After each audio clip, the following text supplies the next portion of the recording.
Let's talk about where you are right now. You are in Las Vegas. You are the GM. Life as a GM now, how different is it? How much more is coming at you compared to when you were an assistant GM or whatever other role you've had in the past? I know you've mentioned that last year you were calling Adam Peters and he told you it was going 100 miles an hour. Have you felt that same thing here now taking over the reins? Yeah, he his actual quote was, "It's a lot, Spy. It's a lot." And I've thought about that a lot in the last 4 months. Um, I think one of the things where you go in life and when you get opportunities to move up, you've got to let go of some of the things that got you to where you're at, and that's kind of where I'm at right now. I'm very grateful to have the support of the ownership group here. They've been incredible. Obviously, having Coach Carroll as a wingmate is really beneficial to a first time GM because he's been through this for many years and been successful wherever he is. So, growing that relationship. I've had a great scouting staff here that has worked their ass off to get me on board with what they're trying to get accomplished, or what their process was like, and I've tried to get them on board with what we're trying to accomplish. And a lot of humility from them.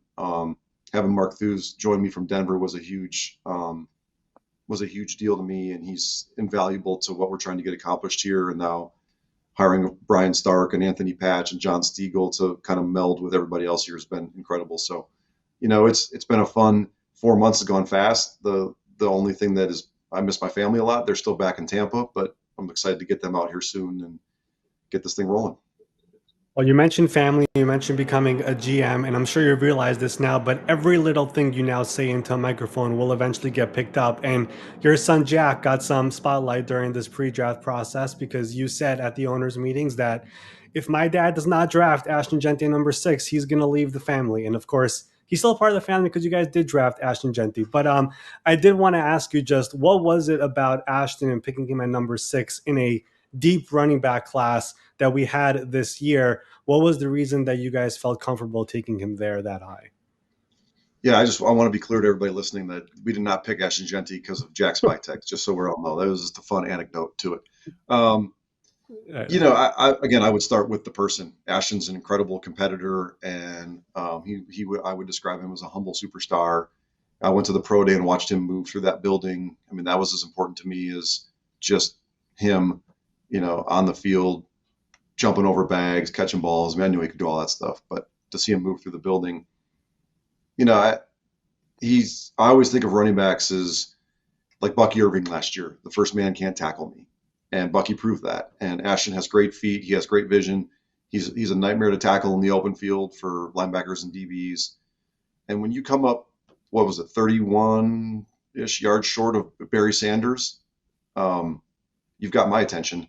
And I think he just made sense for us. Because he's a great person, he's productive. He does all the things you want a running back to do. We want to be a physical and violent football team. We want to be somebody that dominates the line of a scrimmage. And I've got a lot of belief back to my Michigan days. Like, it starts with the run game. And Baker Mayfield had a great year in Tampa last year, throwing for 45 touchdowns, 4,000 yards. I mean, we were a top 5 run offense too. So there's a lot of throws that open up when there's a stud running back standing in the backfield, and you got a legit run game too. And so he just made a lot of sense for us from a lot of different ways.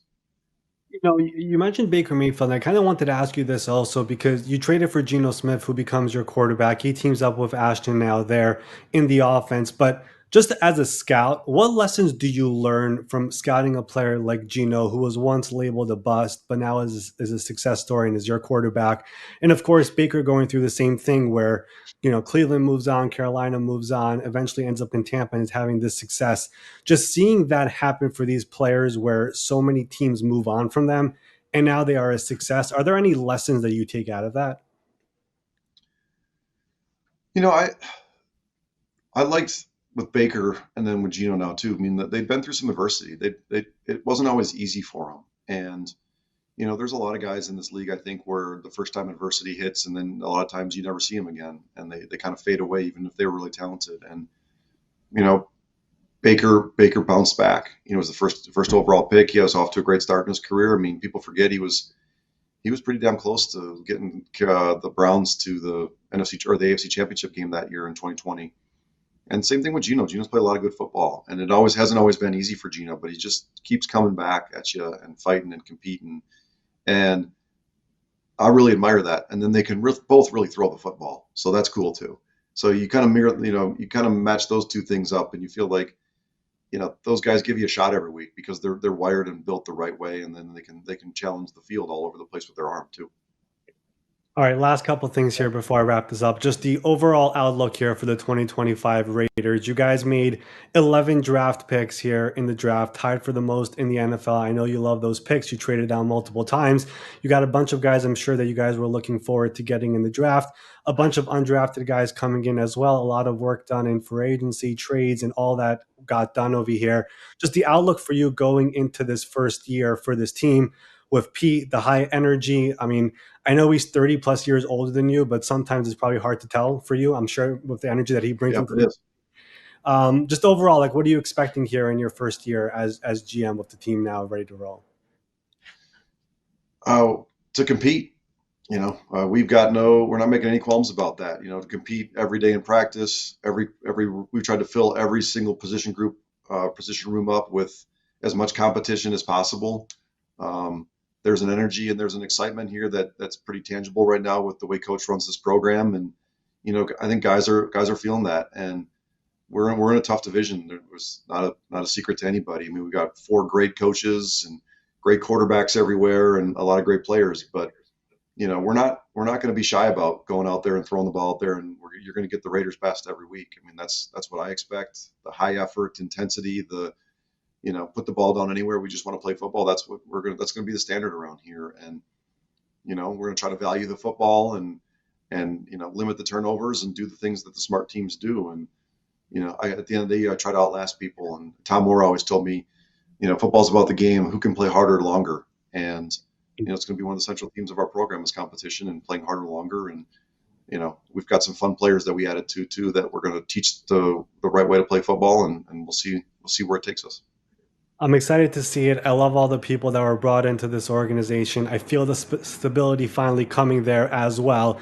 And it's really exciting times there in Las Vegas. But, John, I can't let you go without asking the question I ask every single guest here who comes on. This is the NFL Spotlight Show. We love spotlighting people in the NFL who deserve more recognition. You could pick a player, a coach, an executive, anybody in between. Who is somebody who you think deserves to be in the spotlight in the future?